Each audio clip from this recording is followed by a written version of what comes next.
I hadn't even told my husband about the $28 million I'd just inherited when the bank officer looked up from her screen, frowned, and said, "Mrs. Dunmore, I need to stop you right there. According to our records, you've been divorced for 8 months."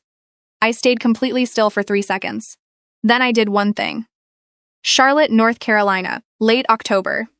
The kind of afternoon where the sky can't decide between gold and gray, and everything feels like it's hovering between what it was and what it's about to become. My name is Rachel Dunmore. I was 38 that year, the founder and principal architect of Dunmore Design Group, a mid-sized commercial architecture firm I had built from a single rented desk in a co-working space on South Boulevard into a company with 42 employees, 3 major municipal contracts, and a reputation in the Carolinas that I had quietly bled for over a decade. I did not come from money. My father fixed HVAC systems. My mother worked the front desk at a dental office. What I had, I earned with my hands and my mind and a near-pathological refusal to quit. The only person in my family who had built real wealth was my Uncle Curtis. Curtis Dunmore was my father's older brother, a self-made man who'd spent 40 years investing in commercial real estate across the Southeast, quietly, without fanfare, the way serious people build things. He didn't drive a flashy car. He wore the same style of wool blazer for 30 years. The one extravagant thing he owned was an antique brass drafting compass, the kind architects used before CAD software made them obsolete, that had sat on his home office desk since before I was born. When I was 12, he sat me down and showed me how to use it. He said, "Rachel, this tool doesn't draw the picture for you. It just keeps you honest about the distance between where you are and where you're trying to go." I didn't fully understand it then. When I opened Dunmore Design Group years later, Uncle Curtis mailed me that compass with no note, just the compass wrapped in a piece of graph paper. I set it on my desk, where it stayed for 11 years. Curtis died of a stroke in September at 71. He had no children. He had never married. When the estate attorney called me 3 weeks later and told me what he had left behind, a portfolio of commercial properties, a brokerage account, and a stake in a logistics company worth, in total, just over $28 million. I sat in my car in the parking garage of my office building for a long time without moving. I loved my uncle. The number was almost beside the point. Almost. I scheduled an appointment at the bank where the brokerage account was held to begin the process of transferring the assets into my name. My husband, Jason, knew Curtis had passed. He knew the estate was being settled. He did not know the number yet. I told myself I would tell him that evening, over dinner somewhere nice, that maybe this could be a turning point for us. I said that to myself. I believed it the way you believe something you already know isn't true, but aren't ready to face yet. Jason Dunmore. My husband of 9 years. 6'1", charming in the way that men who've never had to try too hard tend to be, and smart enough to know which room to be in. When we met, he was a director of operations at a manufacturing company in Raleigh. By the time we'd been married 3 years, that company had restructured and he'd been laid off. I had just landed Dunmore Design Group's first real anchor contract, a new public library branch for Mecklenburg County. I needed someone to manage the operational side while I focused on design and client work. Jason stepped in. It seemed natural. Partners in life, partners in work. He handled the contractors, the vendor relationships, the insurance, the bonding, the surety bond that backed our municipal contracts, without which we couldn't bid on government work at all. He was good at it. He knew how to charm a subcontractor into meeting a deadline without threatening litigation. I was grateful. What I didn't see, what I chose not to see, was that over time, Jason began to treat the firm less like something we'd built together, and more like something he managed. My name was on the door, his hands were on the controls. We had tried for children. 2 years of trying naturally, then another 2 of fertility treatments, Clomid, then IUI, then 1 full round of IVF that failed in the 8th week. Jason's mother, Lorraine, was a retired school teacher from Spartanburg, South Carolina, a woman who expressed love through casseroles and criticism in roughly equal measure. She never missed an opportunity to mention that her sister's granddaughter had just had twins at 41, as if this were a personal challenge I had failed to accept. At Christmas, she announced in front of 11 relatives that she'd been lighting candles at church for us every Sunday for 2 years. Everyone looked at their plates. Jason cleared his throat. I smiled until my face hurt. I had hired Lacey Pruitt 2 years before everything fell apart. Through a workforce re-entry program the firm participated. A county initiative connecting employers with adults who'd had career gaps due to caregiving or economic hardship. Lacey was 26, a single mother with a 3-year-old daughter, sharp and eager in a way that reminded me of myself at that age, minus the safety net. She had started a drafting certificate program at Central Piedmont but had to drop out when her mother got sick and the childcare money ran out. I sponsored the rest of her certification.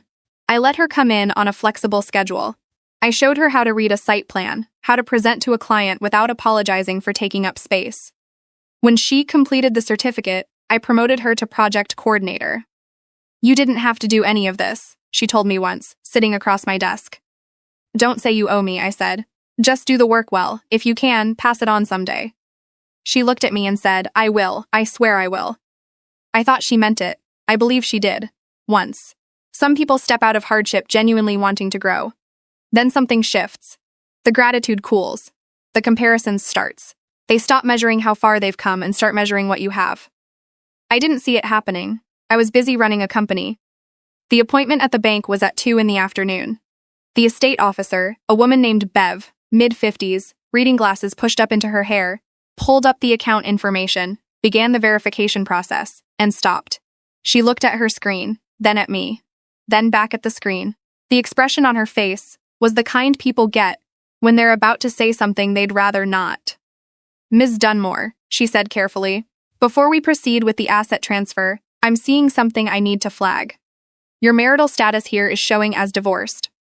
Finalized approximately 8 months ago." She slid the reading glasses back down. "Do you need a moment?" I didn't move. 3 seconds, maybe 4. Then I picked up my phone and called Elaine Marsh. Elaine was the attorney who had handled every significant contract Dunmore Design Group had ever signed.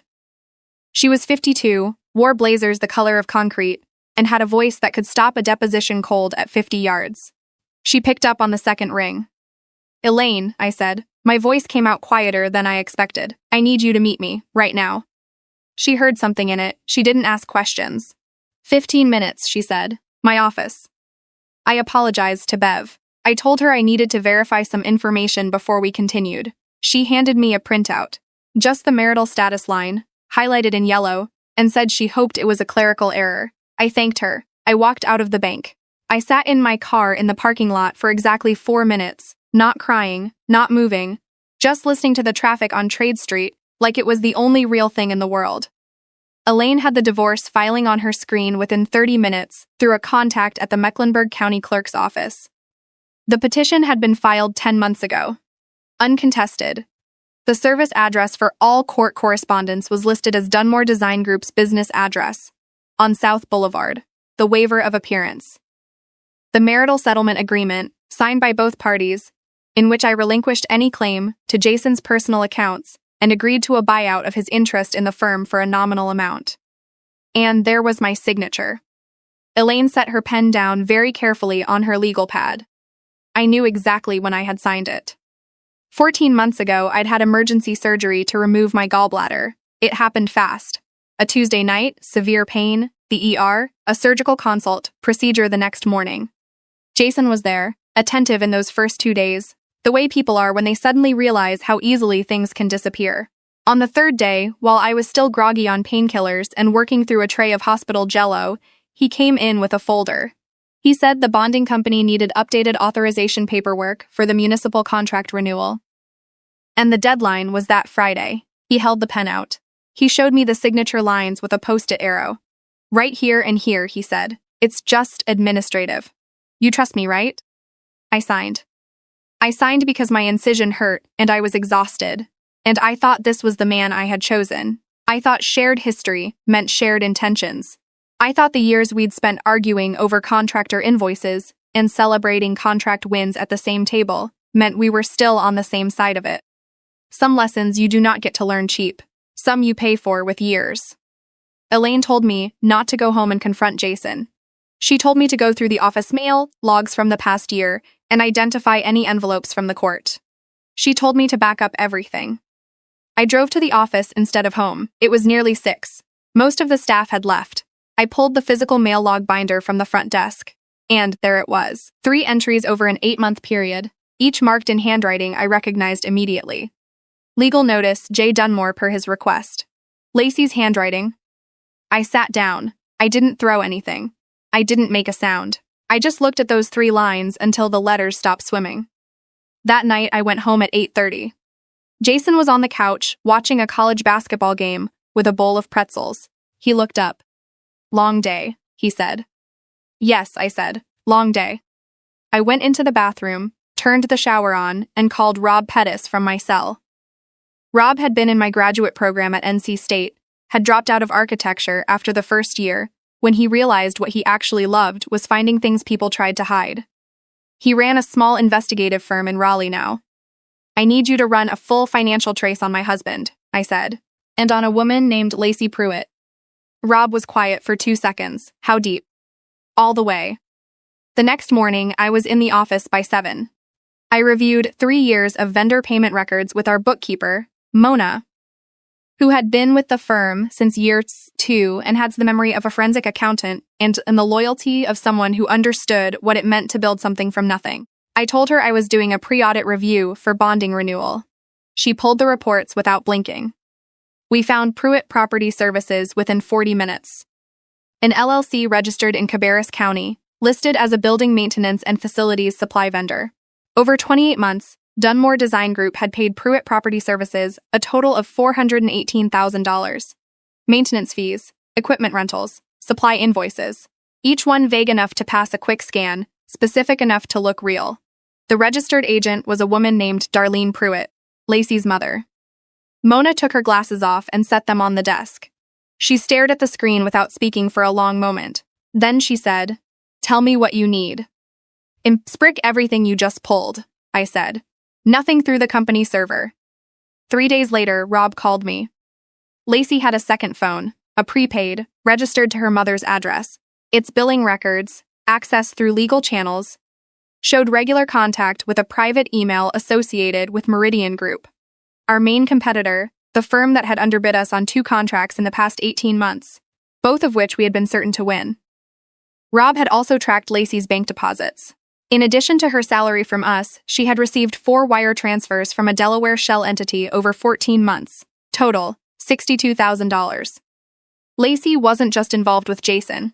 She was feeding Meridian our bid documents, our client contact lists, our project timelines.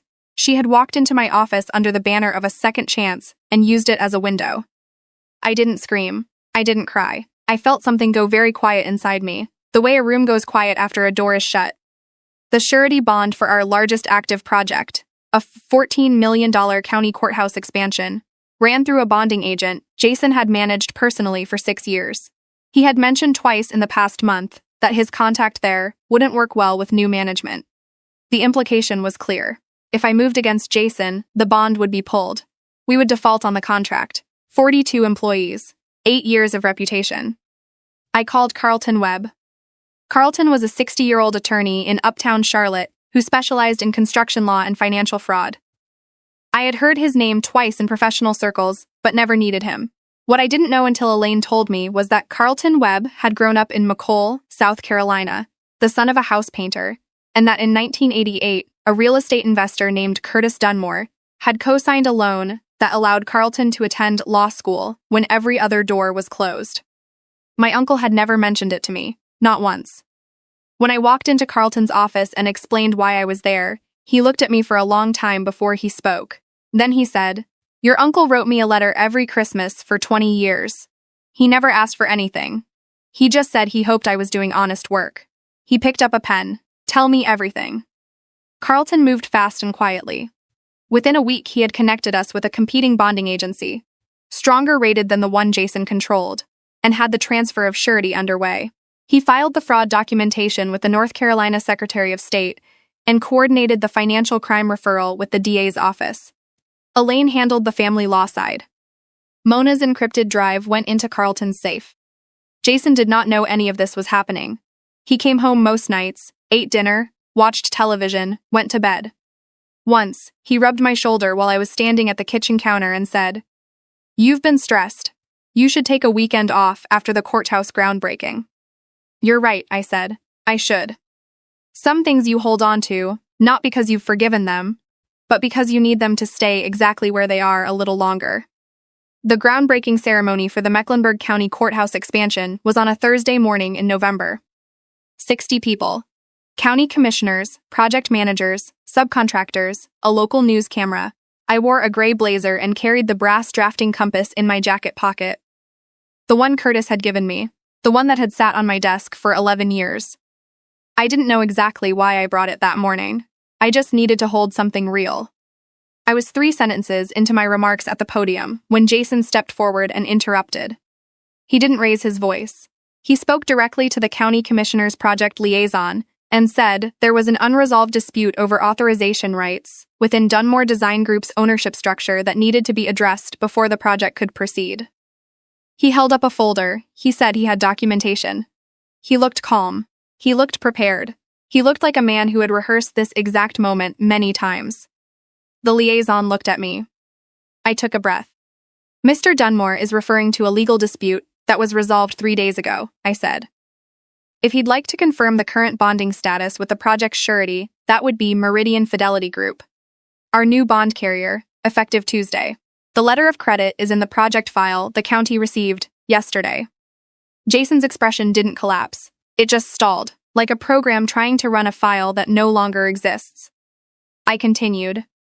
In the interest of full transparency with the county, I also want to note that a referral has been made to the Mecklenburg County DA's office regarding financial irregularities within our firm's vendor payment history, and a separate matter involving unauthorized use of a power of attorney has been referred to the NC State Bar. Those matters are now in the hands of the appropriate authorities. Carlton was standing at the back of the crowd. He gave me a small nod. 2 county commissioners asked whether the project timeline was still intact. It is, I said. We break ground today. And we did. In the months that followed, Jason was charged with wire fraud, abuse of a power of attorney, and conspiracy to misuse corporate funds. He pled out to a lesser charge and received a suspended sentence and significant fines. Lacey and her mother faced civil liability for the fraudulent invoices. Lacey separately faced charges related to the stolen bid documents. Meridian Group, once the payment structure became clear to investigators, quietly settled a civil suit and withdrew from 2 Charlotte area contracts they had won, using information they had no right to possess. I used a portion of Uncle Curtis's inheritance to establish a scholarship fund for students in architecture and construction management programs at Central Piedmont Community College, specifically for its electoral career gaps and dependents. The first recipient was selected the following spring. She was 31, retraining after a difficult divorce, raising 2 kids on a part-time income. I met with her before the award was announced. I shook her hand. She looked overwhelmed. You don't owe me anything, I said. Just do the work honestly. If you can, pass it on. She nodded. I believed her. On a cold February morning, I sat in my corner office. Same building, different floor, bigger windows, and looked out at the Charlotte skyline. The compass sat on my desk where it always had. I picked it up and turned it once in my palm. It doesn't draw anything for you. It just keeps you honest about the distance between where you are and where you're trying to go. I had spent 9 years thinking I was building something with a partner. It turned out I had been building it alone the whole time. I just hadn't seen it because I was always looking at the blueprint instead of the person standing next to me. I don't carry hatred for what happened. Hatred is expensive, and I've learned to read the fine print before I sign anything. What I carry instead is the cleaner weight of knowing exactly what I'm capable of when someone tries to take everything I built. And knowing that my uncle, who never once asked for credit for a single thing he gave away, left me something worth protecting. Some inheritances are measured in dollars. The one that mattered most came wrapped in a piece of graph paper, with no note, from a man who understood that the most important distance in anyone's life is the one between who you are and who you're willing to be when it costs you something.